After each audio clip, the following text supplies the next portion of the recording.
encantado de veros aquí a todos y a todas. Yo soy Jaime de León, presidente de Papas Rivas. Voy a comentaros en breves palabras cómo tenemos organizado la mañana, ¿no? Unas cositas generales.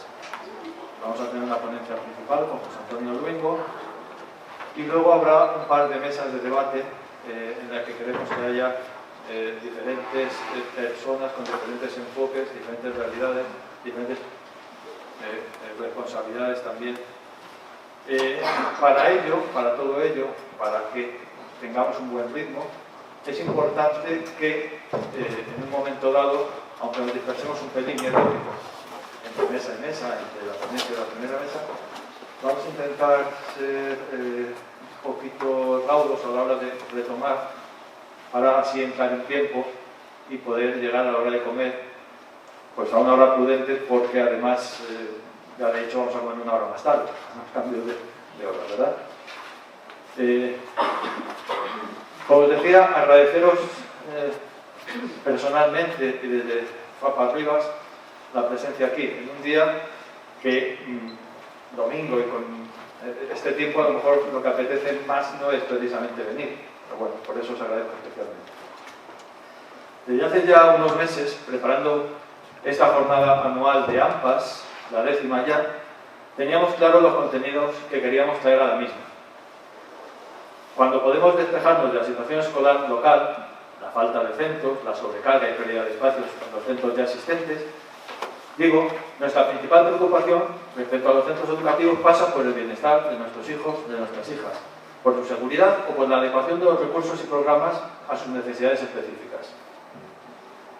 Diversidad funcional, dictámenes, necesidades educativas, aulas TEA, profesorado especialista, equipos de orientación, ahora el plan Incluyo, son términos que incluimos las familias en nuestro lenguaje, ciertamente desde la preocupación.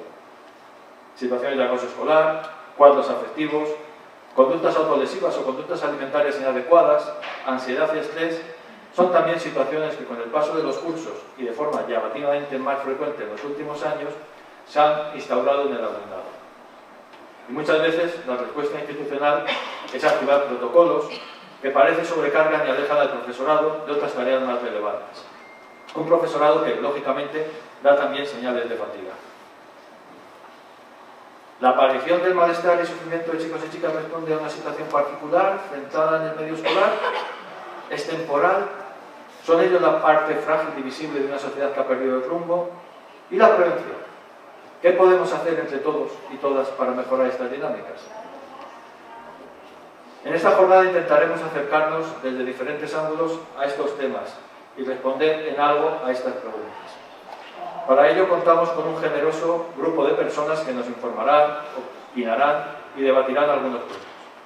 Evidentemente no todos, por los límites de tiempo, pero prometemos desde Papas Rivas retomar este tema las veces que sean necesarias.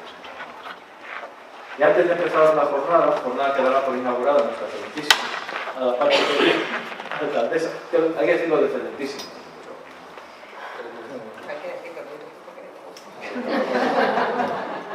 Quería manifestar en nombre de Papas Rivas nuestro agradecimiento a un montón de gente que con su esfuerzo hacen posible que estemos aquí.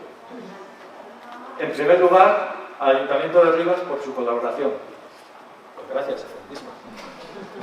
A la Concejalía de Educación, Infancia y Juventud. Gracias, Charo. A sus técnicos, a las chicas del Centro de Apoyo a la Comunidad Educativa, a la Concejalía de Participación Ciudadana, que nos cede el espacio, a la FAPA Francisco Giner de los Ríos, cuya presidenta Mari Carmen Morillas nos acompaña también hoy, a José Antonio Luengo, desde luego, y al resto de ponentes que participarán en las 2 mesas que hemos configurado. También a otras muchas personas con las que hemos estado en contacto estas semanas y que, queriendo participar en este evento, por diferentes circunstancias no les ha sido posible. A Juanjo y a Mariano, personas maravillosas, y al restaurante La Huella Vegana, a la Ecologita, a Alfon English, empresas que en este caso están colaborando en el evento. También a los medios que han publicitado esta jornada. Y yo particularmente a mis compañeras y compañeros de la Junta de Papas Rivas por el gran esfuerzo realizado en las últimas semanas. Gracias a María, a Josemi, a Rocío, Inés, David, Paloma e Iván. Y sin más, esperando que el día sea productivo para todos y todas, cedo la palabra a Charo Sandoval, concejala de Educación y Juventud. Buenos días a todas y a todos. Muchísimas gracias por venir, muchísimas gracias a la FAPA de Rivas por organizar siempre estos encuentros, de los que siempre nos enriquecemos un montón. Yo he venido otros años como familia, esta vez me toca como concejala, y siempre de aquí he sacado muchos aprendizajes. La temática del encuentro me parece, creo que es súper interesante. Afortunadamente ya no hay inconveniente, o cada vez menos, en hablar de este tipo de problemas. Es una problemática real y generalizada entre el alumnado, cada vez en edades más tempranas, lamentablemente, y es importante que las familias adquieran herramientas para poder realizar un acompañamiento y poner a las personas, a nuestros peques, a nuestros niños y nuestras niñas, en el objetivo de la mejora. Bueno, y le voy a pasar ya la palabra a Aida. Bueno, pues buenos días a todas, buenos días a todos. Gracias a la FAPA por organizar estos actos, 10 años ya de actos y lo que nos queda. Gracias ANFAS, gracias AFAS por estar aquí un año más y sobre todo por todo el trabajo que venís realizando en nuestro municipio. Le decía Charo, además este año con una temática crucial, ¿no? Yo creo que efectivamente hemos conseguido que de alguna forma la salud mental se ponga encima de la mesa, pero como siempre nos falta poner encima de la mesa la salud mental de nuestra juventud y de nuestra infancia, ¿no? Y creo que en esto también tenemos mucho que mirarnos con cómo nos hemos comportado en determinados momentos y en determinadas situaciones. Yo creo que todavía no hemos sido conscientes de cómo nos comportamos con la infancia, con la adolescencia y con la juventud en tiempos de pandemia, mientras que había mucha gente preocupada por cuándo podíamos volver a salir a la calle a tomarnos una caña. Dejábamos a un lado a toda esa parte de la infancia, que recordad, al principio eran como bombitas humanas, nadie se quería acercar a los niños y las niñas, ¿no? ¿Os acordáis de aquella fase? Y luego creo que tampoco hemos sido capaces de evaluar qué sucedió con una etapa de la edad que es fundamental, los iguales, ¿no? Esa etapa de la adolescencia y de la preadolescencia, cuando entienden o entendemos, porque todas hemos pasado por esa fase, que solo te entienden los que son tus iguales, los que tienen tu misma edad, y de pronto cortamos eso por lo sano y tampoco nos preocupamos en qué iba a suceder. Bueno, pues creo que estamos recogiendo los frutos de no haber sido capaces de observar toda aquella situación por la que estaba pasando, ¿no? Y Rivas no es una isla, en Rivas también lo notamos.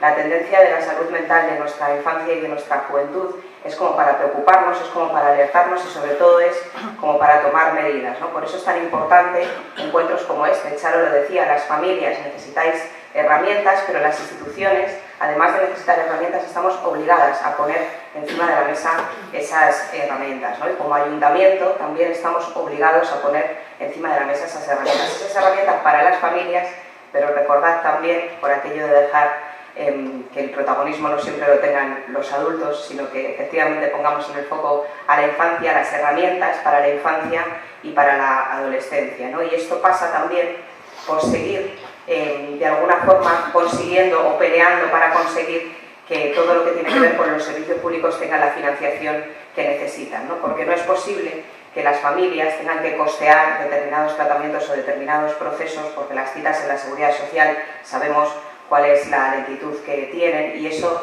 hace que recaiga sobre las familias. Y no todas las familias tienen la misma capacidad económica, pero sí todos los niños y niñas tienen los mismos derechos y esos derechos tienen que ser garantizados, ¿no? Por lo tanto, espacios como este, espacios en los que las familias debatís sobre esto, pero sobre todo espacios en los que nos ponéis deberes a las administraciones, son tan importantes para nosotros y para nosotras, ¿no? Sabéis que en el marco del ayuntamiento yo sí que quiero recalcar dos espacios, porque a veces no conocemos las herramientas de las que disponemos, pero disponemos de un espacio de atención psicosocial a la infancia y a la adolescencia, y esto es importante que lo conozcamos, porque es un servicio fundamental para esta ciudad y también es un servicio fundamental para las ANFAS y las AFAS, para las que yo pido que os hagáis eco de ello y que podamos utilizarlo, ¿no? Y luego también una cuestión reflexiva sobre los profesionales, que lo hacía ahora Jaime, ¿no? Yo, quienes me conocéis sabéis que soy maestra de infantil, entonces no puedo estar en un encuentro hablando sobre educación pública y no recordar a todas esas compañeras que están luchando por un convenio más justo en una etapa educativa que es fundamental también para empezar a trabajar estas cuestiones en una etapa fundamental para el desarrollo de la personalidad, pero en una etapa fundamental también para sabernos defensoras de los derechos de la infancia. Luego, es verdad que es muy bonito poner en nuestras ciudades a la entrada y a la salida un cartel que diga que somos ciudad amiga de los derechos de la infancia, pero no se puede quedar en eso. Tenemos que pelearlo desde el inicio, y pelearlo desde el inicio es tener a sus profesionales reconocidas de la manera que merecen, ¿no? Y yo termino también pidiendo disculpas, porque sabéis que hoy, además de ser un domingo en el que apetecía quedarse en la cama, también es un domingo con un montón de citas, y yo voy a acompañaros un ratito porque luego tenemos una mani también contra la incineradora, algo que también nos afecta en esta ciudad, por lo tanto nos marcharemos a acompañarles un rato, y una mani también por Palestina a la que también acudiré, así que disculpas porque no me voy a poder quedar todo el tiempo del mundo, pero sé que luego Jaime nos va a hacer pasar todos esos deberes que nos pongáis, y animaros mucho a la lucha, porque en esta ciudad todavía nos queda mucho que luchar por la educación pública, todavía nos falta el gimnasio de la Luna, todavía nos falta que termine el Mercedes Vera, todavía nos falta un instituto, todavía nos faltan más plazas en la formación profesional, todavía nos queda mucha lucha, y seguirá siendo un orgullo compartir ese camino con vosotros y con vosotras, así que muchas gracias y que vaya muy bien la jornada. Presentando en este caso a Mari Carmen Morillas, que es presidenta de la FAPA Francisco Giner de los Ríos, amiga y compañera también, ¿no? Va a ser ella quien nos introduzca también la figura de José Antonio Luengo, que yo me imagino que muchas de vosotras y de vosotros venís a verle a él y no a mí. Eso lo tengo yo muy clarito, ¿no? Bueno, conozco a Mari Carmen Morillas desde hace un tiempo. Tengo el honor también de ser en este momento vocal de la Junta Directiva de la FAPA Francisco Giner de los Ríos, con lo cual nos lleva a pasar algunos ratitos juntos y tiene una calidad humana enorme. Quiero destacar el trabajo que ha hecho en las últimas semanas la FAPA Francisco Giner de los Ríos, especialmente en un punto que es en el de las becas comedor para el alumnado, como, y lo tengo que decir, y lo digo con mucho orgullo, como la FAPA Francisco Giner de los Ríos ha tenido una labor importante ahí de, no sé si decir, presión o mediación. El caso es que ha podido reunirse con el consejero de Educación, y yo creo que eso ha sido un punto potente a la hora de poder negociar favorablemente, tardíamente también, el tema de las becas comedor. Pero os dejo ya, Mari Carmen Morillas. Has sido muy generoso con tus palabras, es algo que hemos conseguido todos, porque todos somos FAPA. La FAPA no sería nada sin las familias. Y fue complicado, fue duro, pero al final, aunque no tenía que haber sucedido nunca lo que sucedió con las becas de comedor, dentro de la situación en la que nos estábamos encontrando, solamente había dos opciones en ese punto, que era o conceder esas becas a todos los solicitantes o dejar otra vez en este momento a miles de familias fuera, porque no se podía resolver de otra manera, pues por ese problema de la externalización del servicio. Se privatizó y no funcionó el programa que tenía, no funcionó nada. Luego recayó sobre las secretarías de los centros el tener que solucionar esta situación sin las herramientas necesarias. Fue un auténtico caos. Y afortunadamente, dentro de la situación, y solicitándoselo directamente al consejero de Educación, le marcamos dos líneas rojas en las que necesitábamos una solución urgente e inmediata, que era precisamente la propuesta de la concesión de esas becas de comedor, porque miles de niños y niñas no estaban comiendo en los comedores cuando dependían de esa única comida al día, como la única completa que hacían. Y otra a medio plazo, que estamos pendientes de que nos vuelvan a convocar, que es volver a sentarnos para solucionar esta gestión y que esto no se vuelva nunca más a repetir. Hablamos de derechos de infancia, el derecho a una alimentación, que son pilares y principios que no se deberían nunca saltar. Y bueno, dicho esto, os quiero agradecer que nos hayáis invitado a vuestro 10º encuentro de las asociaciones de madres y padres del alumnado. Una década, esto ya va sumando, vais cada vez a más, y siempre es un placer estar aquí con la acogida de vuestra corporación local, siempre tan cercana y siempre tan receptiva y proactiva en el pro de conseguir pues esa consecución y garantizar los derechos de la infancia y adolescencia en Rivas. Y bueno, me ha tocado el honor, ¿no?, de presentar a José Antonio Luengo, una persona con la que la Federación tiene un trato muy cercano y al cual enseguida que le solicitamos el que participe en temas, en cualquier tema, pero en este concreto que es su especialidad, que es la atención emocional, socioemocional del alumnado, ni se lo piensa, viene, aparece, da igual que sea un domingo. Aquí está José Antonio y siempre es de agradecer que haga todo lo posible por acudir. No voy a leer todo su currículum porque lo hemos estado comentando, entonces no habría ponencia, habría currículum de Luengo y creo que es mucho más interesante el poder cederle la palabra y que él os explique todo lo que tiene preparado. Lo que sí voy a resaltar 3 puntos de su currículum, y uno que es catedrático de orientación educativa, es decano del Colegio Oficial de Psicólogos de Madrid y es coordinador del equipo de apoyo socioemocional de la Consejería de Educación de la Comunidad de Madrid. Esos son los 3 puntos, creo, no los más importantes porque todo lo que ha hecho en su recorrido profesional es importante, pero digamos que es como lo más actual, ¿no?, a resaltar en cuanto al ámbito educativo. Y sin más, pues José Antonio, te doy la palabra. Muy bien. Contaros es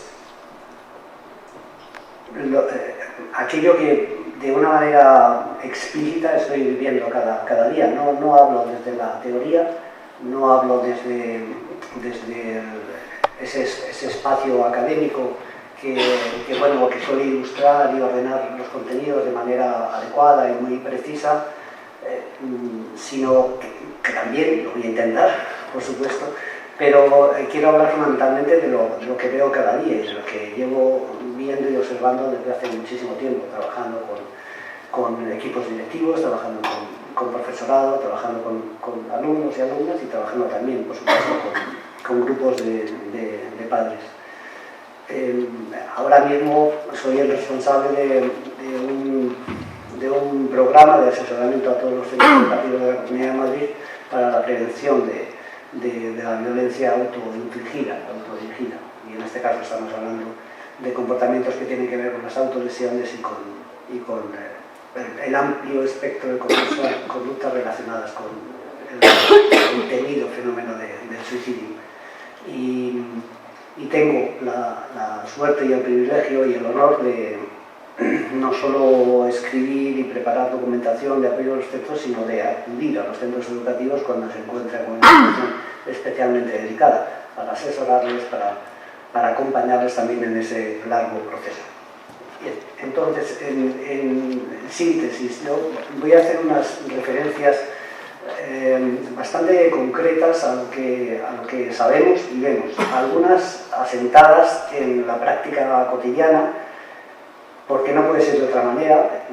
Sacar conclusiones de orden estadístico sobre la prevalencia de determinadas enfermedades o trastornos no es una cosa sencilla, precisa de una investigación en toda regla y absolutamente organizada y tasada, y en ocasiones vemos en los medios de comunicación o determinado tipo de titulares en prensa argumentarios en torno al tema de la salud mental de la infancia y de la adolescencia que se acercan en alguna medida a la realidad, pero que en ocasiones generan una falsa alarma que debe ser adecuadamente puesta en consideración. No todo lo que se dice es verdad, no todas las conclusiones que acaban en un titular de prensa tienen que ver realmente con lo que ocurre. Tenemos que ser muy prudentes. La alcaldesa ha dicho algo que me parece especialmente significativo y que desde el Consejo General de la Psicología pudimos concretar con un comunicado muy específico. En esos momentos de confinamiento, cuando en los medios de comunicación se hablaba, y con razón, del daño que el confinamiento estaba produciendo, el confinamiento y las muertes, los fallecimientos, los duelos sin duelo, las enfermedades, el miedo a la enfermedad, las pérdidas de empleo que estaban produciendo en la población, lo que les pasaba a los niños, a las niñas y a los adolescentes pasaba como desapercibido. Parecía que efectivamente cuando se hablaba de ellos era para hablar de que eran unas bombas de infección. Yo recuerdo aquellos momentos, sobre todo cuando las federaciones de padres de niños y niñas autistas con trastornos generalizados del desarrollo salían a la calle diciendo: oiga, por favor, déjennos tratar a nuestros hijos como se trata a los animales, ¿no? a otros seres vivos también. Y desde el Consejo sacamos un comunicado alertando a la sociedad de que nos estábamos equivocando, de que niños, niñas y adolescentes estaban sufriendo mucho en silencio, pensando que se adaptan como un chicle que se estira y que se encoge. Bueno, pusimos en alerta una situación que desgraciadamente luego se concretó en hechos, en consecuencias, en impactos. Probablemente como sociedad llevamos mucho tiempo haciendo las cosas regular. Hablo organización social, modos de manera de interpretar la vida muy ligadas a esta visión capitalista de la vida y que no solo se concreta en nuestro país, se concreta en toda la Europa que conocemos.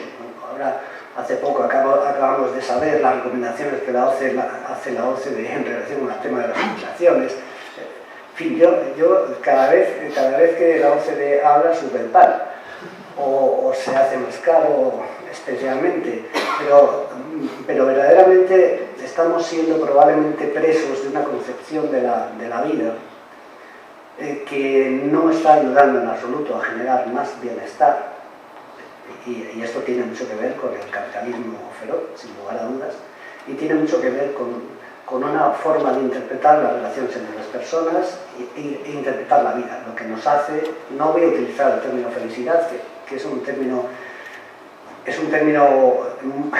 yo diría que primero polisémico, pero muy peligroso, pero sí de hablar de la palabra bienestar, esta sensación de paz que a veces logramos las personas y que nos hacen estar razonablemente bien en la vida, nos hace que levantemos la cabeza por la mañana y digamos: merece la pena estar aquí, quiero sonreír y demás. No sé si eso es felicidad, yo le llamo más paz interior y capacidad para estar con los demás. Pero empecemos por el propio concepto de salud mental, del que se habla con mucha frecuencia. Hay muchas definiciones de salud mental. Al final, lo más razonable es dirigirte hacia la definición probablemente que cuenta con más aprobación, que es la definición que nos detalla la Organización Mundial de la Salud, que viene a decirnos que tener una buena salud mental, la primera manifestación es obvia, es bueno, pues vivir una sensación de bienestar, más o menos, ¿no? Que te permite estar en la vida, ser productivo, hacer cosas, relacionarte de una manera sensata con las personas, pero introduce una variable que está introducida en color rojo, que dice que es absolutamente imprescindible saber afrontar y enfrentarte a las tensiones normales de la vida. Esto, dicho así en general, lo leemos y todos decimos: bueno, pues claro, ¿no? En la vida nos pasan cosas. Pero dentro de las tensiones normales de la vida están tensiones muy profundas y a veces especialmente impactantes. Voy a poner un ejemplo. Cuando uno llega a determinada edad, supera los 50, se pone los 55 y demás, pues si todavía tienes la suerte de tener padre y madre, por ejemplo, pues estás en situación de que padre y madre o estén enfermos o vayan a enfermar pronto, por una razón de edad, por lo que ocurre en el discurso, en el recorrido de nuestras vidas. Por lo tanto, es normal, es normativo que la enfermedad aparezca en nuestra vida. Y a veces esto provoca un daño muy profundo.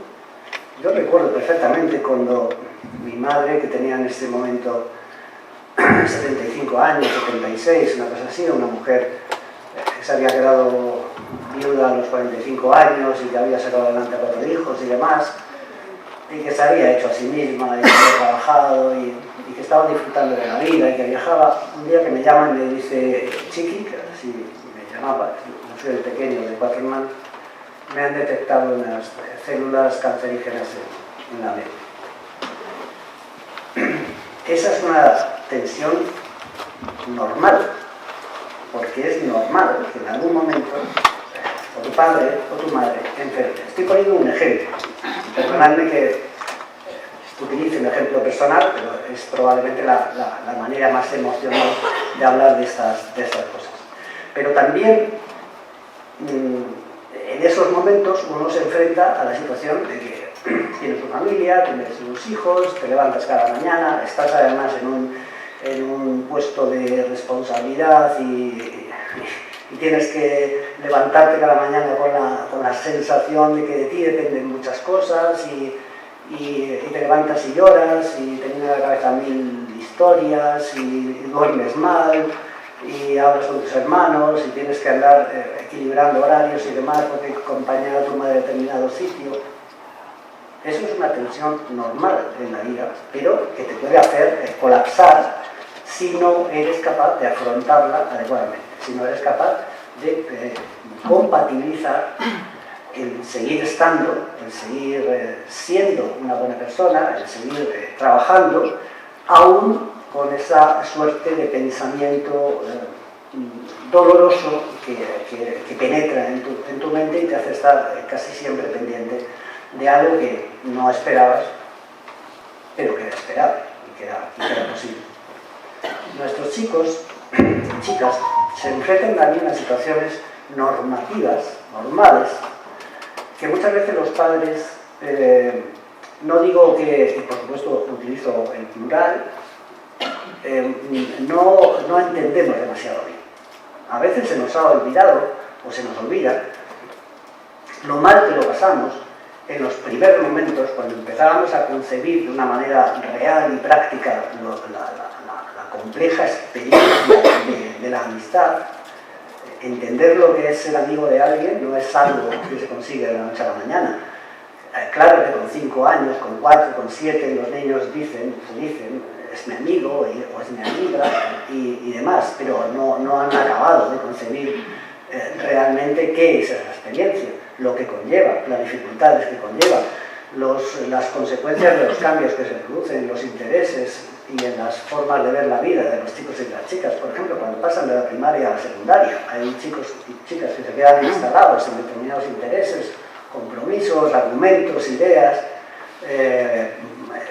productos de su imaginación, proyectos, y hay otros que eran amigos hasta hace nada que buscan en otros escenarios y se producen pues dislocaciones de la propia experiencia de la amistad. O, por ejemplo, cuando se enfrentan con 13, 14, 15 años, cada vez más jóvenes, a la experiencia sentimental de sentirte unido sentimentalmente a otra persona. Me decía a mí una alumna, una chica encantadora, me decía, profe, el otro día estuve hablando con mis padres, estaba muy triste porque pues, el chico con el que había estado saliendo 6 meses y demás, pues, como ordinariamente decimos, la había dejado, que hay que pensar en esa frase, porque joder, también tiene narices, ¿no? Te he dejado, como si dejas, no sé, un producto de desecho, en fin, habían dejado de estar juntos. Y me decía, y yo le preguntaba, ¿qué tal con tus padres? Y me decía, bacán. Y digo, ¿por qué? Y digo, claro, ¿sabes lo que me dijo mi padre? Digo, no sé, pero me imagino que me dijo que hay muchos peces en el mar. Digo, que, claro, yo le dije, bueno, pero tienes que entender que nos pilla un poco fuera de juego y lo que queremos es que pienses que efectivamente estas cosas han pasado, pero que van a aparecer otras oportunidades y demás. Y decía, ya, pero es que yo lo que quiero es que me escuchen y que comprendan que estoy mal y que se sienten a mi lado y no me digan nada. Es que prefiero casi que no me digan nada. bueno, es muy difícil a veces comprenderles, ¿no? Entender cómo piensan y sobre todo qué necesitan de nosotros. Pero sobre todo lo que probablemente, lo decías tú, alcaldesa, lo que probablemente prima en estas edades es que no sabes quién eres, no sabes lo que quieres, tienes muchas dudas, a veces estás enfadado o enfadada con el mundo. Esos momentos en que el cuerpo te cambia, la voz te cambia la mirada.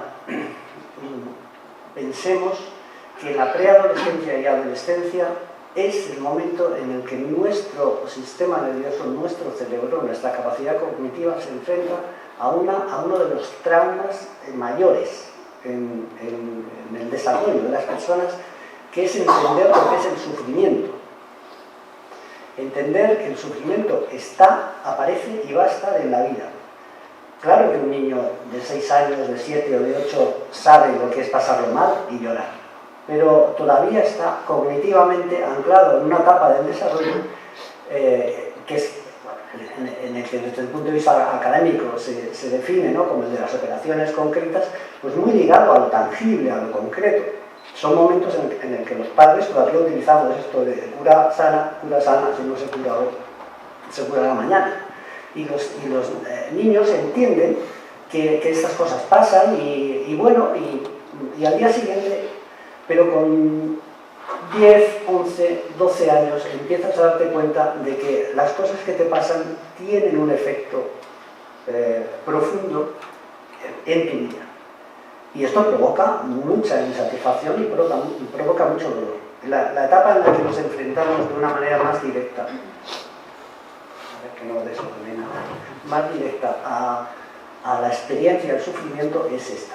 Y además sin herramientas y sin experiencias. Y por lo tanto, ellos y ellas pasan por situaciones que los adultos seguramente por las que hayamos transitado también, pero esto con matices, porque ellos están pasando por escenarios, están transitando lugares que nosotros ni por asomo conocimos, y esto les hace muy, muy seguros y genera mucha zozobra en sus vidas.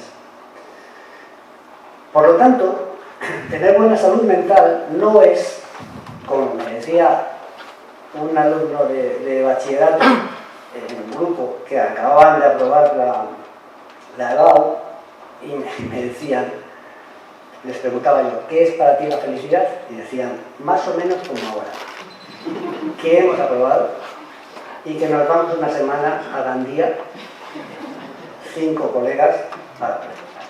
Y yo le decía, pero esta es una felicidad efímera, ¿no? Y decía, pero que nos quiten lo bailado.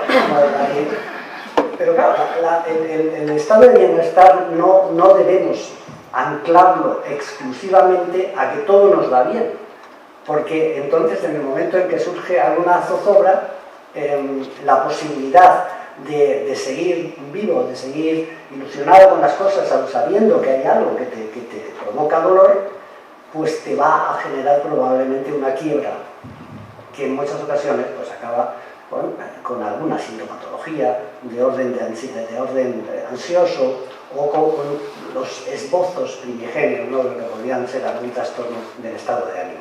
Yo era un niño feliz con 10 años. Tenía tres hermanos mayores, mi padre, mi madre. Mi padre era una persona encantadora, mi madre también, pero eran estas que... Y mi padre, pues, el hombre, en fin, yo era pequeño y me mimaba mucho. Él me iba a buscar todos los días al colegio, y yo cuando salía le veía y yo ya era, ahí sí puedo decir, era feliz, le veía.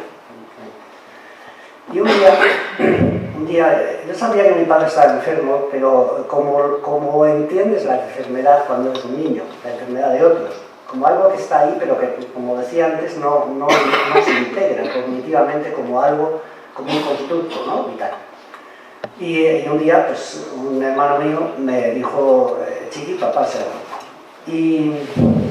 Y las situaciones que yo recuerdo de esos momentos están muy ligadas a a los primeros días, al momento en que vuelvo al colegio, a cómo me miran mis compañeros cuando yo entro de clase, a la sensación de pérdida terrible. Yo recuerdo que salía los primeros días, ¿no? Ya, tengo una memoria, yo creo que razonablemente buena, pero hay cosas que no han quedado alojadas, ¿no? Pero yo recuerdo que salía y miraba hacia la esquina donde normalmente estaba mi padre esperándome, y recuerdo algunos días de apretar los párpados así, como diciendo, los voy a abrir y va a estar. Y no lo estaba. Pero era un niño. Y recuerdo sus primeros días viviendo, volviendo a jugar y demás, ¿no? Bueno, yo creo que pasé una adolescencia delicada por las pérdidas, en fin, porque esto es un impacto que afecta mucho en la vida.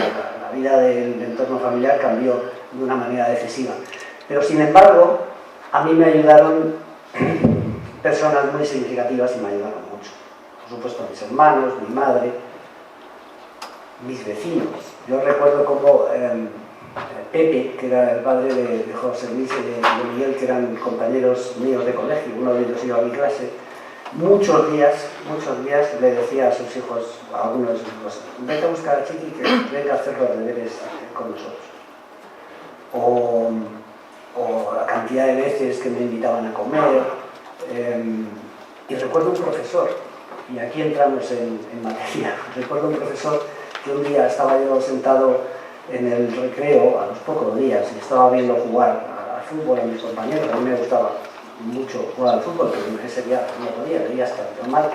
Y se acercó, me dijo, yo sé lo que te pasa, aquí a partir de ahora tu padre en el cole voy a estar yo. Esa frase se me quedó absolutamente grabada y me regaló al día siguiente un librito, una edición del Principito, que no he conseguido encontrar en casa de mis padres.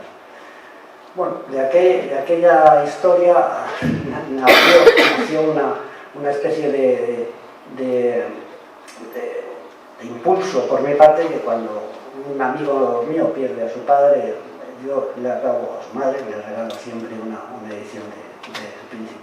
Tener una idea clara de dónde estamos no es sencillo. ¿Dónde estamos desde el punto de vista de equilibrio en salud mental? Lo que la evidencia científica pone encima de la mesa es que tiene que pasar tiempo para que verdaderamente lleguemos a tasar hasta qué punto se han incrementado o no los trastornos psicológicos, las conocidas como enfermedades mentales, y en qué medida. Tiene que pasar tiempo. Han pasado 3 años y medio, 4, desde el proceso que vivimos a partir de aquel 14 de marzo, pero tiene que pasar todavía tiempo para que se asienten adecuadamente los parámetros, la sintomatología y por lo tanto la investigación sea fiable. Pero sin embargo sí hay cosas que ya sabemos. La prensa, como decía al principio, a veces exagera un poco las cosas. La prensa siempre busca, medios de comunicación siempre buscan los titulares que hagan que la gente miremos, ¿no? Y que en la medida de lo posible tiremos, luego veamos el primer párrafo y luego si no el segundo y demás, ¿no? Pero estos titulares que veis ahí dicen la verdad. Dicen la verdad en el sentido puro del término. Es decir, que cuando dicen que la pandemia dispara los ingresos psiquiátricos de niños y adolescentes, o que los ingresos por problemas de salud mental disparan un 40%, lo que están reflejando, como luego se lee en el texto, en el cuerpo del artículo, son los datos de incidencia, es decir, lo que ven hospitales que tienen servicios de psiquiatría infantil y psicología clínica. Y, por ejemplo, daré un dato de nuestra comunidad de Madrid, de un hospital absolutamente señero de nuestra comunidad, que es el Hospital Niño Jesús.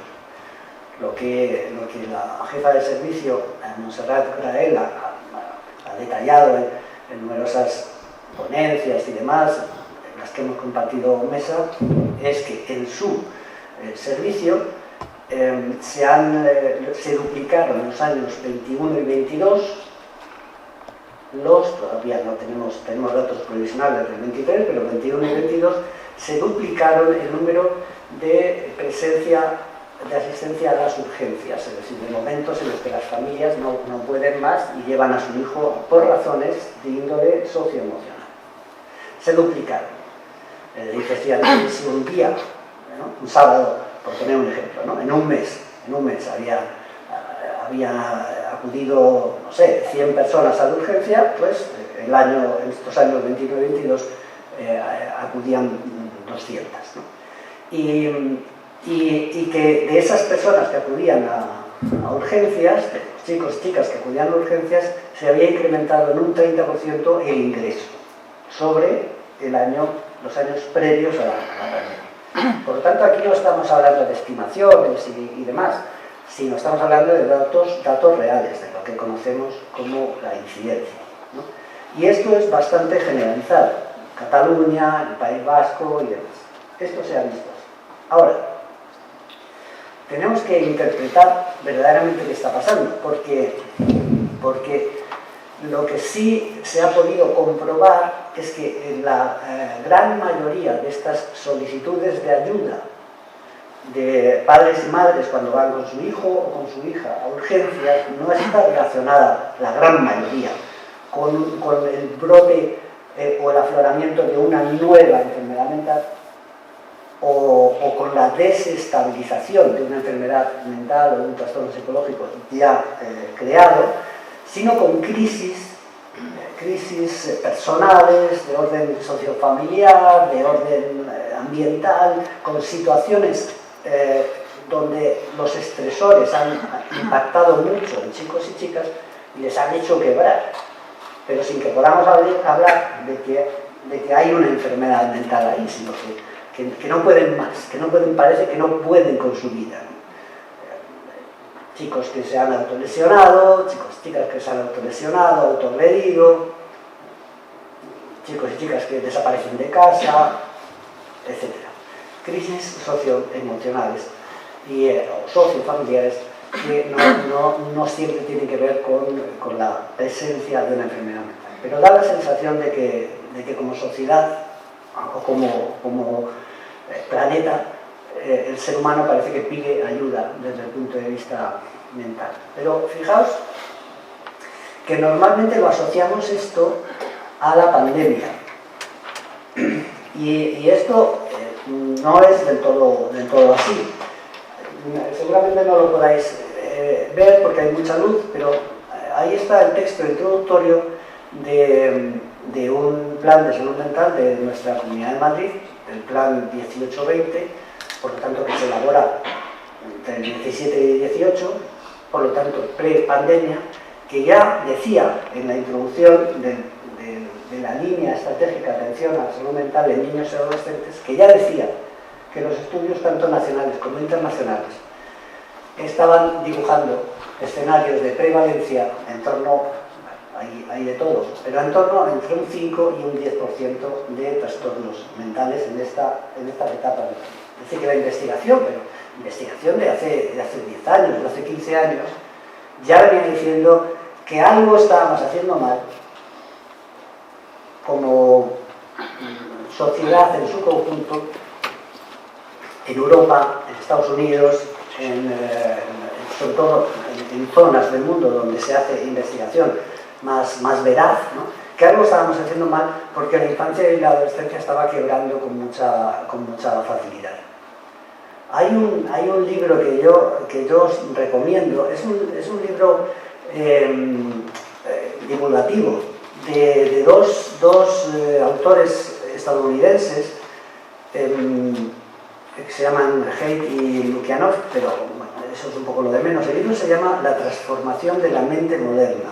La transformación de la mente moderna. Es un libro gordito, pero que se lee muy bien.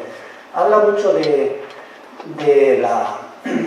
modelo educativo y de la importancia, y sobre todo de la importancia de cómo enseñamos a nuestros chicos y chicas a vivir, pero luego habla mucho sobre todo de la etapa universitaria. Pero, entre otras cosas, lo que viene a decir en la introducción, y esto a mí me resultó muy interesante, es algo así como, este es un libro hecho especialmente para los europeos, para que ustedes vean los errores que hemos cometido en Estados Unidos hace 10, 15 años y que van a cometer ustedes si no cambian la cosa. Lo vienen a decir así de claro y hacen mucha argumentación muy interesante. Pero una de las cosas, de las hipótesis con las que trabajan es que en Estados Unidos hemos vendido un mundo basado en la inflamación de la idea de los sueños, de la felicidad, de lo perfecto, de que todo es posible, y una idea también asentada en la idea de la sobreprotección. Es decir, que cuanto más sobreprotejamos a nuestra infancia, más les vamos a privar del dolor y por lo tanto van a ser más felices. Lo digo muy sintéticamente. Y ellos dicen, esto es uno de los errores más graves que como sociedad hemos cometido. Y que está dando ya sus ominosos y desagradables frutos en forma de facilidad de quiebra de las personas, ¿no? Normalmente, aquí, todos los que estamos aquí somos padres o madres, normalmente en los últimos años hemos oído hablar mucho en los medios de comunicación de la infancia de cristal, de los padres helicóptero, estos que cogemos a nuestro hijo, le llevamos a una actividad y luego a otra y luego a otra, como si sobre todo de la sobreprotección, ¿no? de que les anclamos, les capturamos en una suerte de burbuja y que no les pase nada, ¿no? Porque es la mejor manera de preservar su felicidad. En el año 2003, un filósofo catalán, Robert de Ventós, que murió hace relativamente poco, escribió en El País un artículo que lo podéis encontrar. Lo que pasa es que ahora está capado, pero bueno, siempre existen posibilidades, ¿no? Y se titulaba La OPA amigable a los niños. La OPA, en términos económicos, amigable a los niños, 2003. Y en este artículo, este hombre, hace 20 años, ya nos decía algo, ya tiraré la casa, ya nos decía algo como un auténtico visionario que se ha comprobado muy cierto. Y él lo que venía a decir es, hemos oído hablar en muchas ocasiones de la OPA, de las OPAs económicas, ¿no? De cómo compramos empresas, y entonces lo que venía a decir es que esta sociedad que estaba viendo que para seguir evolucionando en estas claves capitalistas y neoliberales absolutamente desmanejadas, ¿no? y desproporcionadas, se era muy consciente de que no se les iba a poder dar a los niños, a las niñas y a los adolescentes lo que precisan en tiempo, en cantidad de tiempo y en calidad de tiempo. Y que por lo tanto lo que había que hacer era comprarles. Y que les iban a comprar. Y comprarles ¿cómo? Con cosas. Y con cosas. Primero, yo te voy a comprar servicios, porque como yo no puedo estar contigo, va a haber servicios que te van a dar la posibilidad de que estés haciendo cosas, y luego con cosas. Esta visión materialista de la vida, ¿no? que hace que gran parte de nuestra infancia en este país pues, viva encapsulada una forma de interpretar las cosas muy ligada a tener, ¿no? A tener, y además rápido y con rápida respuesta y demás. Es un artículo muy, muy interesante que planteaba ideas muy interesantes. Pero lo que es cierto es que nada es neutral. Es decir, si hay enfermedad mental que aparece, que brota sin que ocurran estresores ambientales, es decir, sin que influyan los determinantes sociales de la salud, las experiencias adversas. Es decir, hay enfermedad mental que brota sin que sepamos muy bien por qué, sin que veamos las causas. todos hemos oído hablar, amigos o amigas, o hemos conocido situaciones en las que alguien conocido, pues, no sé, ha caído en una depresión, por ejemplo, y está verdaderamente enfermo, esa persona. Y a veces hablamos y decimos, si la vida le va bien, si tiene trabajo, si tiene pareja, si los hijos están bien, ¿qué ha pasado aquí? Hay desórdenes mentales que están relacionados con un mal funcionamiento del sistema nervioso y que por eso en su día generaron el concepto de enfermedad, que no se sabe por qué surge esta circunstancia, que de alguna manera nos deben hacer pensar que no todo lo que nos ocurre en la vida está relacionado. O sea, no todo lo que nos ocurre mentalmente, no toda nuestra quiebra psicológica está relacionada con lo que nos pasa, sino que hay gente que teóricamente lo que le pasa está bien, a veces muy bien, y rompe. Pero probablemente lo que estamos viendo es, en estos últimos 20 años, que cada vez hay más trastorno psicológico ligado a las experiencias vitales. Es decir, que quebramos por cómo vivimos y a veces por lo mal que vivimos. Lo que nos viene a decir estos estudios de prevalencia de un 5, de un 10% y demás, es que en un instituto, y tenemos varios, yo conozco mucho Julio Pérez, un instituto de 900 alumnos, pues un 10% son 90, un 5% son 45. Es decir, que así de salida, sin pandemia de por medio, deberíamos poder pensar que nos encontramos con situaciones en las que hay un número de alumnos o alumnas que me tocan y a los que tengo que atender y a los que tengo que cuidar y a los que tengo que asistir y a los que tengo que acompañar y a los que tengo que proteger, además de instruir. O dicho de otra manera, a los que tengo que incorporar en procesos de enseñanza y aprendizaje, cuidando un especial daño. Y esa es una responsabilidad que el centro educativo tiene. No digo que nunca se dijo que la tuviera. La ley todo lo soporta. Si yo cojo la LOE, o incluso me voy a la LOCSE,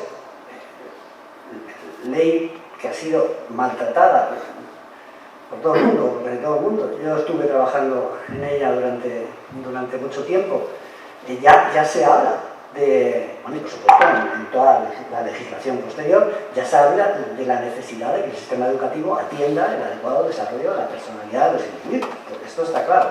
Sí, eso lo hemos comprobado, porque al final seguimos teniendo un modelo en nuestro país, un modelo de escuela, pues hombre, iba a decir del siglo XIX, pero ya como estoy en el siglo XXI, voy a decir del siglo XX, donde todavía seguimos metiendo 28, 29, 30 alumnos por aula, organizando el sistema por disciplinas, sí, hay horarios para tutoría y acciones ligadas a la convivencia y demás, pero sinceramente a mí me parece que desde el punto de vista estructural y organizativo muy alejado de lo que necesitaría una escuela verdaderamente del siglo XXI. Ahora, si yo meto cosas en la escuela del siglo XXI, tengo que sacar cosas. Y eso es algo que nadie quiere. Si yo quiero tener a la semana una hora para el trabajo socioemocional con mis alumnos y alumnas, pues tengo que meterla. Y ahora mismo no hay cátedra. Tengo que decir, a ver qué asignatura, de dónde cojo. O sea, esto no es un proceso fácil y que requiere una auténtica, bueno, no sé si revolución, pero por lo menos para revolución. Fijaos que ya UNICEF en el informe que plantea en el año 21, fijaos la conclusión. España es el país con más trastornos psicológicos en infancia y adolescencia del mundo, con datos pre-pandemia. Aunque este informe sale del año 21, los datos se extrajeron antes de la pandemia. nuevo plan de salud mental de la Comunidad de Madrid ya se dice, en la línea estratégica de atención a salud mental, se dice que en España, según los resultados de la encuesta nacional estadística del 2017, más de una de cada 10 personas entre 15 y más años refirió haber sido diagnosticada de algún problema de salud mental. Más de una de cada 10.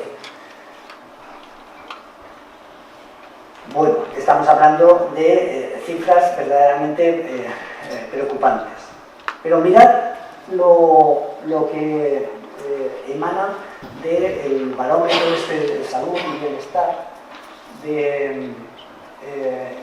que cada 2 años, con carácter bienal, elabora la FAD y la Federación de Ayuda contra la Drogadicción y apoyado financieramente con la Fundación Mutua Madrileña, cada 2 años.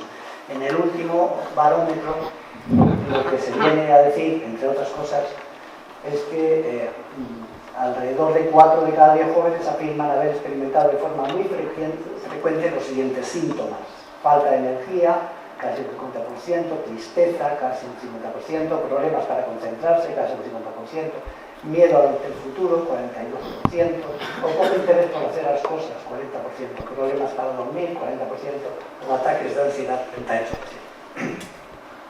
38%. Es verdad que estos informes que se hacen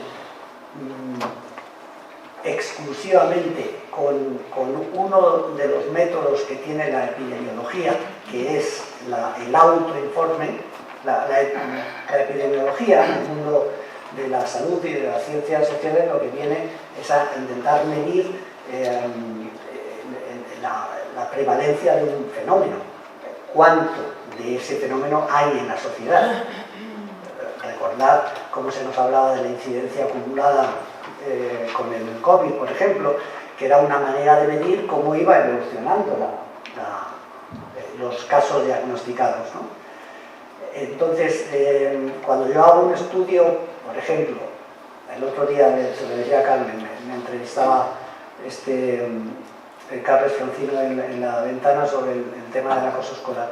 Si yo utilizo el modelo de análisis de la situación basado exclusivamente en el autoinforme, que es preguntar a las personas cómo se sienten, eso tiene importancia, que no me van a decir mentiras, pero da muchos falsos positivos. En epidemiología sabemos que hay que introducir también el heteroinforme, es decir, lo que otros digan que ven en ti. Esto en el mundo de la salud, esos otros, lógicamente, son los centinelas, que son los médicos y demás, que contrastan lo que uno siente. Bueno, pero en todo caso, aunque esto forme parte de un informe basado en el autoinforme, lo que opinan los chicos y las chicas, pues, se supone que no mienten y está ahí.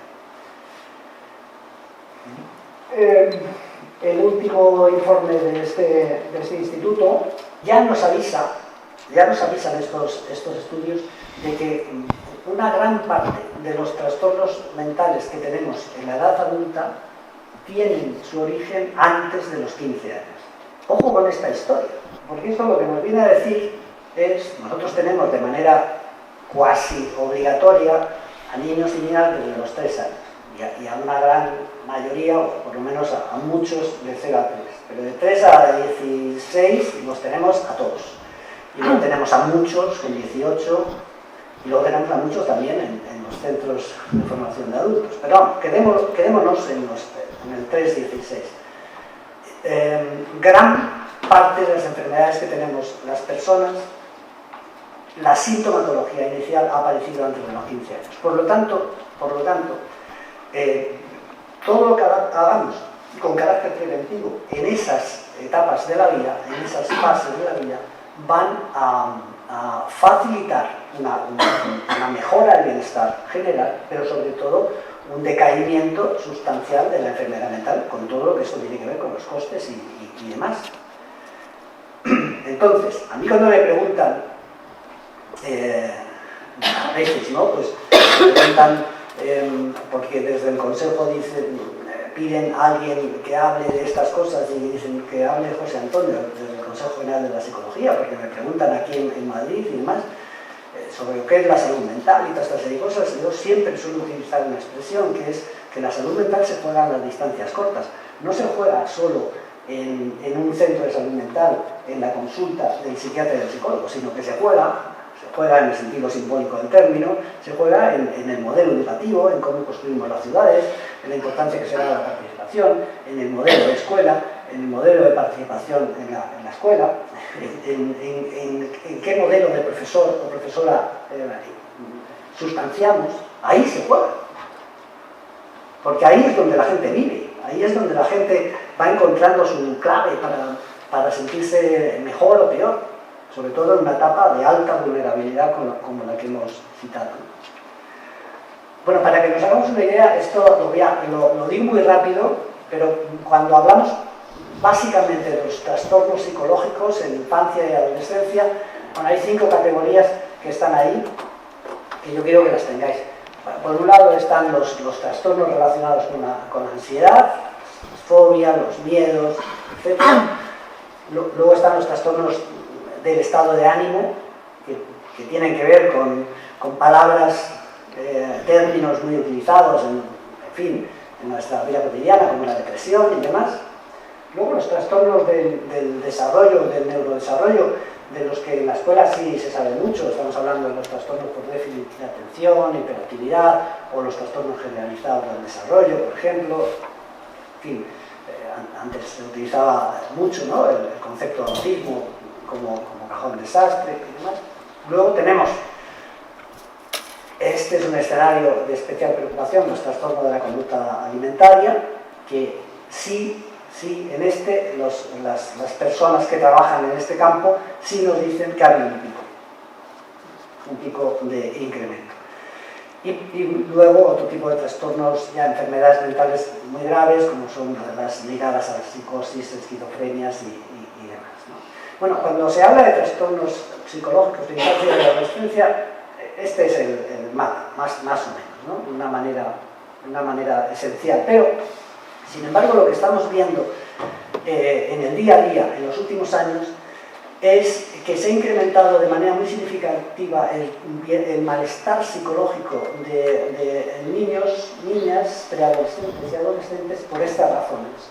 Por la pérdida o por lo menos, no tanto por estas razones, sino que manifiestan los chicos y las chicas estas cuestiones, ¿no? La pérdida de identidad y de proyectos, el malestar psicológico ante la adversidad, trastornos desadaptativos, es decir, circunstancias que hacen que los chicos no, valga la redundancia, no se adapten bien, no se acomoden bien a las situaciones estresantes que aparecen, crisis psicofamiliares, y luego esta especie como de epidemia de insatisfacción que parece recorrer en muchas ocasiones la vida de nuestros chicos y nuestras chicas.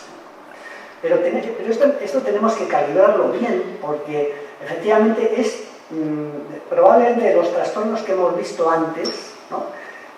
Y parece que la sintomatología ansiosa se ha incrementado, sin que podamos hablar de una enfermedad, pero sí hay más crisis de ansiedad en nuestros chicos y chicas. Aparecen más trastornos del estado de ánimo, sin que podamos hablar todavía de un incremento importante de esa enfermedad. Hemos hablado de los trastornos de la conducta alimentaria, pero, por ejemplo, no se han incrementado, por lo menos no parece, enfermedades mentales graves como la psicosis, esquizofrenias y demás, sino que lo que se ha incrementado han sido todos estos trastornos que tienen que ver con estresores que ocurren en tu vida, con cosas que te pasan en tu vida, y que probablemente en otros momentos de la historia no provocaban este daño, tal vez porque estábamos más encajados en un modelo de saber pelear contra la adversidad. O sea, cuando en los momentos históricos de nuestra sociedad, en nuestro recorrido histórico, hemos vivido momentos muy malos, con carencias de cosas fundamentales, gente que pasaba hambre, que tenía dificultades. Sin embargo, había un componente de base, un tejido que te hacía elevarte, que era la lucha contra la adversidad. Todos, esto es lo que hay, y luchamos contra la adversidad. No habían vivido o no se había asentado un modelo basado en lo material, en la facilidad para conseguir las cosas, en que todo es sencillo, ¿no? Casi a golpe de clic. Bueno, esto tiene que ver, desde luego nada que ver con esta expresión que muchas veces se utiliza de que cualquier tiempo pasado fue mejor. Ni de coña. Pero sí hay que decir que hay aspectos en la vida de las personas que están relacionados con que si yo aprendo a levantarme tras la caída, porque me voy a caer, si yo aprendo a resistir determinadas adversidades con el acompañamiento razonable de personas, con ese cuidado, ¿no? que es compatible con la protección y demás tras haberte caído, pero sabiendo explicar que esto es la vida y no intentando elevar muros que impidan que nuestros hijos se caigan, es evidente que yo facilito las cosas para que la lucha ante la adversidad sea más sencilla. Pero esto es clarísimo, no hay que darle demasiadas vueltas. Pero lo que sí se ha incrementado es esta especie como de sensación de, yo le he llamado esta epidemia de insatisfacción que hace que nos encontremos situaciones en los centros educativos donde cada vez sea más frecuente, y esto es una realidad, no la puedo tasar con datos, ¿no? Pero sí con elementos experienciales, lo que nos dicen los maestros, las maestras en primaria, en los cursos de quinto, sexto de primaria, en los primeros, segundo de la ESO, por supuesto, más de chicos que quieren decir, yo así no quiero vivir. Que seguramente sea algo que en muchas ocasiones, cuando nosotros éramos adolescentes, también pensamos, pero se expresa con una facilidad pasmosa y tiene se experimenta un fenómeno de expansión, de contagio que es necesario controlar y gestionar. ¿Y cómo? Dándoles oportunidad para hablar, para expresar lo que es su dolor, sus sensaciones y dialogar con adultos al respecto. No estoy hablando de charlas. El modelo de charla no funciona. El chico entra por aquí, sale por aquí, a no ser que quien le dé esa charla, por utilizar este concepto, sea un igual, un mayor, y le diga, ojo tío, ojo con lo que haces, mira lo que me pasó a mí, o enfoca la historia de esta manera. Los chicos aprenden de sus iguales de una manera absolutamente fantástica, ¿no? Pero estamos hablando del diálogo. Cuando yo me pongo en situación de trabajar, por ejemplo, el otro día pues estuvimos trabajando con dos grupos de chavales de secundaria que habían sido, o eran compañeros, o habían sido compañeros de una chica que se precipitó desde un tercer piso en su casa y que está viva, afortunadamente, por determinados avatares afortunados, ¿no? Pero está viva. Y entonces estuvimos hablando de esto. No estuvimos hablando de por qué se precipitó o de lo que le pasaba, sino estuvimos hablando de lo que es el dolor psicológico, de cómo podemos pedir ayuda, de cómo podemos ayudar, de lo que es el estigma y demás. Y cuando tú les preguntas a los chicos, oye, esto mola, y ellos te dicen, es que esto lo necesitamos, profe. Es decir, esa epidemia de dolor, insatisfacción, de falta de identidad y demás, se combate hablando, dialogando y haciendo que ellos entiendan lo que les pasa. Pero claro, yo le dije a los compañeros, a tutores, jefe de estudio, orientador, digo, pero aquí hablamos todos. Ellos tienen que saber que pueden contar sus cosas, pero yo tengo que contar las mías y tú las tuyas. Si yo les pregunto, ¿os habéis enfrentado a una situación especialmente dura emocionalmente en los últimos 2 años? Yo te lo voy a preguntar también a ti. Porque esto de que hablen ellos solos, no. Tenemos que hablar todos. Y ellos tienen que ver que nosotros también lloramos. Y no hay cosa más potente que un momento, que lo vemos en muchas ocasiones, que un momento en el que un profesor habla de una historia suya y se pone a llorar. Y ves como 2 o 3 alumnos se acercan y le dan un abrazo. No hay nada comparable a eso. Alguien me podría decir, joder, ¿por qué ganas tienes de hacer llorar a la gente? Digo, es que necesitamos a veces expresar, sobre todo en situaciones dolorosas, expresar nuestro dolor para poder gestionarlo mejor. Bueno, esto, todo lo que es la teoría sobre la gestión del duelo está basada en muchas ideas, pero sobre todo en esta. Los chicos y las chicas quiebran por varios motivos, pero esencialmente, o sea, si a mí me preguntaran, bueno, me lo han preguntado en alguna ocasión, y yo en los textos que he escrito, en alguna publicación que tengo ahora al respecto, lo he dicho así: si yo tuviera que hacer algo para ayudar a un chico, ¿qué puedo hacer? Y yo siempre le digo, vincula con él. Haz que se sienta cómodo estando contigo. Tú eres un profesor de lengua, pero José Antonio, yo no sé nada de psicología, mientes. Porque tú eres un ser humano. Y lo que necesitamos es que tengas claras cuáles son las claves para saber escuchar. ¿No? A veces no se trata de decir, no se trata de dar lecciones. No se trata de dar lecciones de mira, que es que no les interesan. No digo que no les interesan, depende. Lo que ellos necesitan en esos momentos es sentirse escuchados, sentirse vinculados. Y cuando los chicos, bien porque no han podido vincular con sus familias, con sus figuras de apego, porque viven situaciones sociales, familiares muy desfavorecidas, o bien porque en el entorno donde viven, social, apenas vinculan. Voy a contar una cosa, aquí está Ana además, que ella fue protagonista en esta historia. Los ejemplos me rompen un poco el discurso, pero ayudan a centrar. Digo más que romper, me acortan el discurso, pero no tenía pensado contarlo. Pero en el distrito de Usera, en el año 2015, se quitó la vida una chica, 15 años de Arantxa. No, ¿Arantxa se llamaba? O le puse yo este nombre en el libro para no identificar, me parece que se llama Arantxa. Una chica se precipitó por las escaleras de su casa y demás. Bueno, y aquello generó un trastorno tremendo y demás, y estuvimos algunas personas, entre otras Ana, que está ahí detrás, trabajando con el centro durante tiempo. Las cámaras de televisión, ¿te acuerdas? Estuvieron allí por lo menos 15 días en el entorno, intentando captar alguna imagen, a alguien que dijera, había padres y madres que se acercaban por allí, es un entorno muy desfavorecido. Bueno, el caso es que un día estábamos en una rueda de prensa y yo tuve la oportunidad de hablar con algunos periodistas sobre alguna cosa, pero me preguntaron por este fenómeno. Entonces una periodista me dijo, pero José Antonio, ¿qué pasa en este centro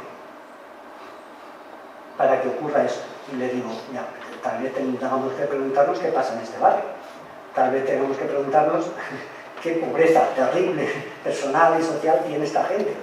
Muchos desarraigados que vienen y entran a vivir en viviendas inhóspitas, que vienen con 13, con 14, con 15 años o con 6 y se sienten desarraigados, ¿no? Se sienten desubicados en la vida. En ese centro se habrán cometido equivocaciones y demás, pero allí el profesorado trabaja con chicos y con chicas en muy mal estado psicológico y emocional y saca adelante a muchos de ellos con su esfuerzo y con su dedicación. Indudablemente tenemos que mejorar, pero los determinantes sociales, el sentirte vinculado a alguien, el sentirte que perteneces a alguien, el sentirte querido, el sentirte apreciado, el sentir que perteneces a un grupo, esto es un elemento fundamental. Y aquellos que no viven esta experiencia, claro que quiebran con mucha facilidad y pueden acabar enfermando, sin lugar a dudas, con pequeños estresores o con grandes estresores que van acumulando una sensación de que ¿qué hago yo aquí? Es evidente que además todo se hace especialmente más complejo cuando tienes más dificultades para comunicarte con otros. El fenómeno del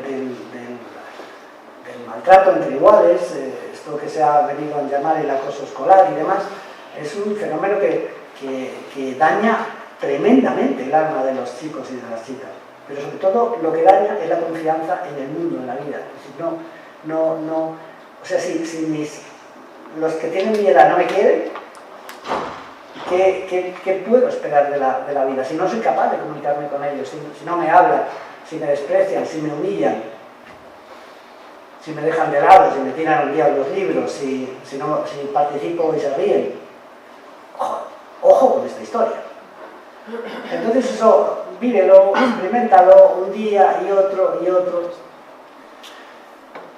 Y claro, pues lógicamente aquellas personas que no ven un proyecto, que incluso se ven con tanta distancia de los otros, que sí tienen algo, tienen ilusiones, un proyecto, tienen una imagen de sí mismos razonables, pues esto va dejándote en una especie de marasmo, ¿no? de espacio oscuro que hace que quiebres con mucha facilidad. Y la soledad. Pero estos elementos que explican un poco la quiebra psicológica ya no, bueno, desde hace mucho, pero ya no solo los explicamos ligados a las familias desfavorecidas social y culturalmente. Esto se da en todos los entornos. La soledad no deseada cabalga a una velocidad tremenda entre la infancia y la adolescencia. Y muchos de estos niños, niñas y adolescentes son chicos que viven en casas grandes, con muchos medios, con muchas posibilidades en tu cuarto y demás. Soledad, soledad, soledad y soledad. Y hay tres constructos, dos constructos que explican muy bien por qué las personas pueden acabar enfermando psicológicamente. Uno de ellos es el de las experiencias adversas en la infancia, que son las cosas que nos pasan en la infancia que nos rasgan el haber sido, por ejemplo, protagonista de un fenómeno de la violencia. El vivir en una situación de violencia, esto es tremendo. Por supuesto, el haber vivido experiencias de violencia en tus propias carnes, ¿no?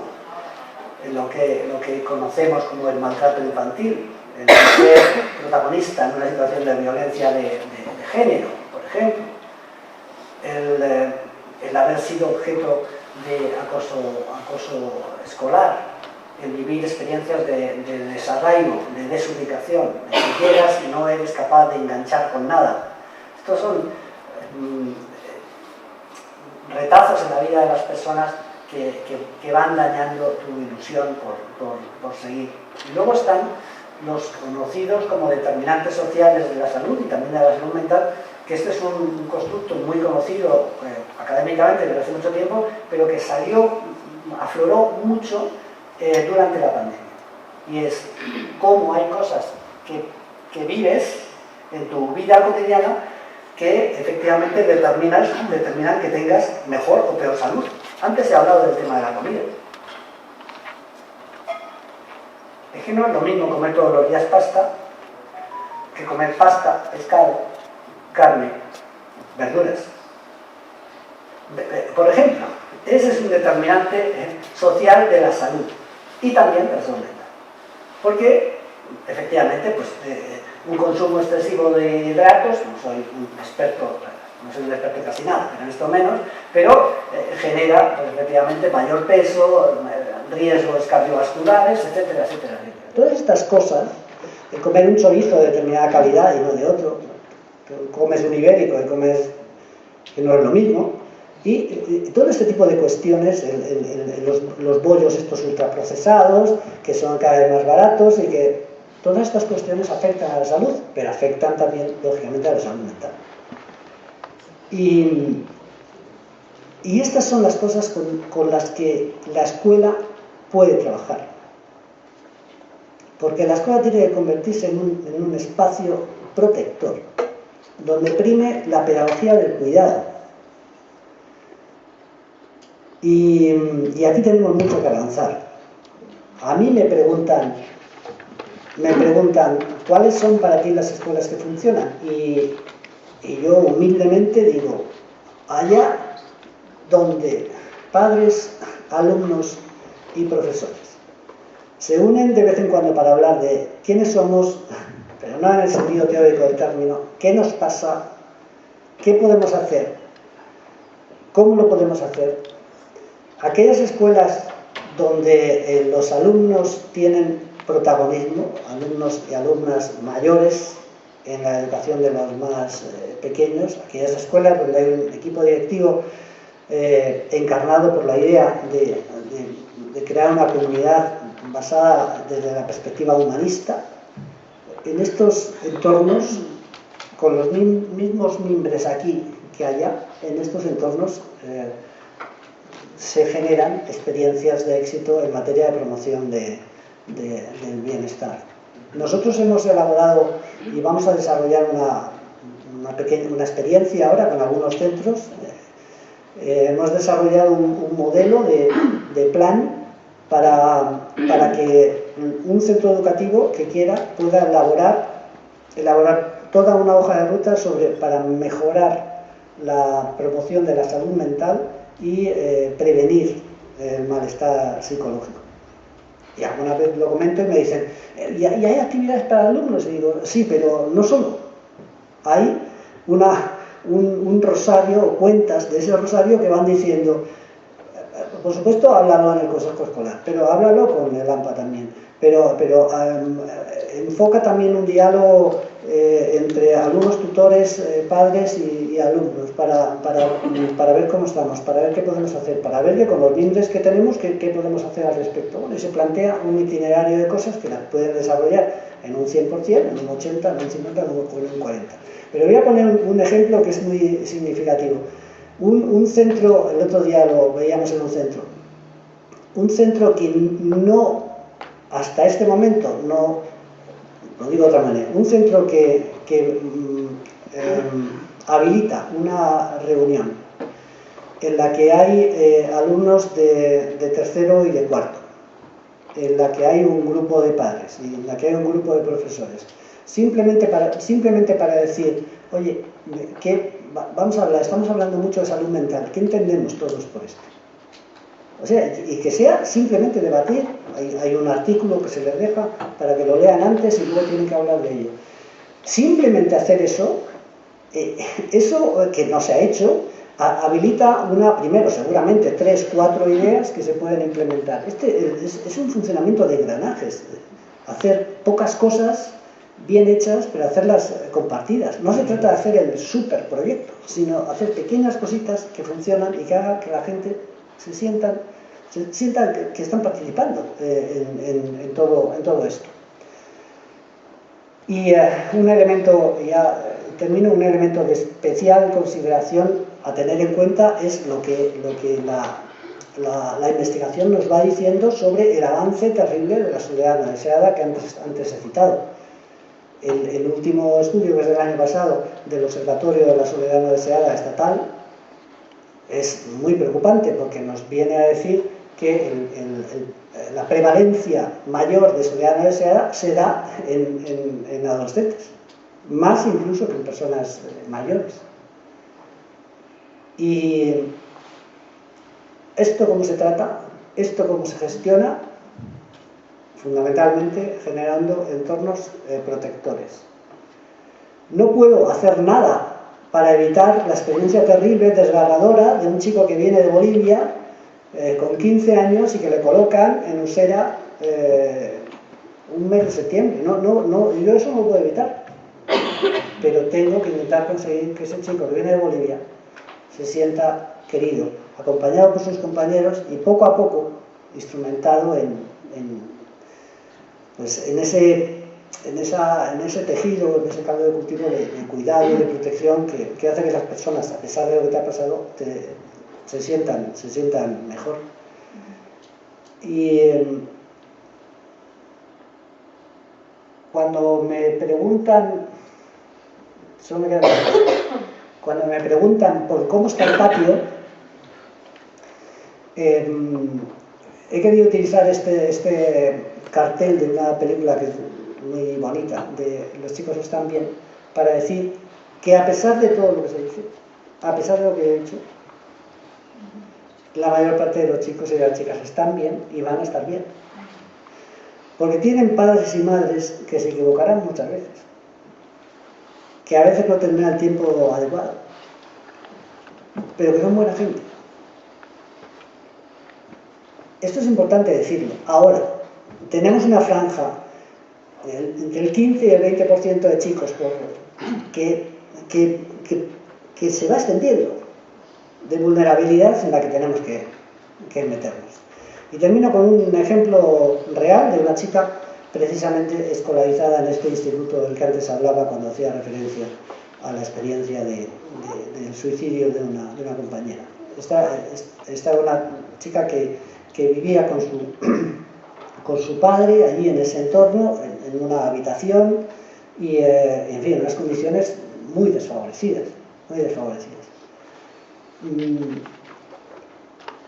La situación se complicó especialmente porque, bueno, se complicó en una medida, en otra no. El padre, la buena noticia es que el padre encontró trabajo, pero encontró trabajo en Morata de Tajuña. Y tuvieron que desplazarse para allá, también para vivir en una habitación, pero por lo menos el padre tenía trabajo. Pero esta alumna no quiso perder sus referencias y siguió escolarizada en el instituto. Ella dijo, yo me levanto a la hora, me levantaré a la hora que tenga que levantarme, cogeré los transportes que tenga que coger, porque yo quiero estar en mi instituto, porque ahí me cuidan, me quieren y tengo mis amigos. Y cuando una persona que está viviendo esa experiencia es capaz de subrayar lo que para ella es fundamental, pues bastan todas las interpretaciones que los adultos podemos hacer. Pues hasta aquí. Bueno, podría seguir mucho más, porque es un honor estar hablando a personas que miráis con tanto interés y con tanto cariño, pero hay otros temas y hay que parar.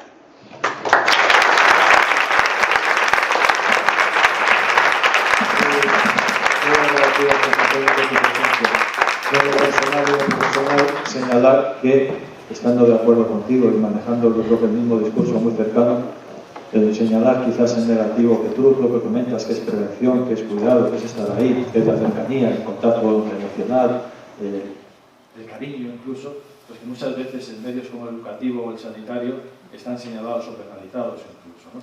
Pero por eso me siento más reconfortado, ya te digo, en lo personal y en lo profesional después de ver. Muchas gracias.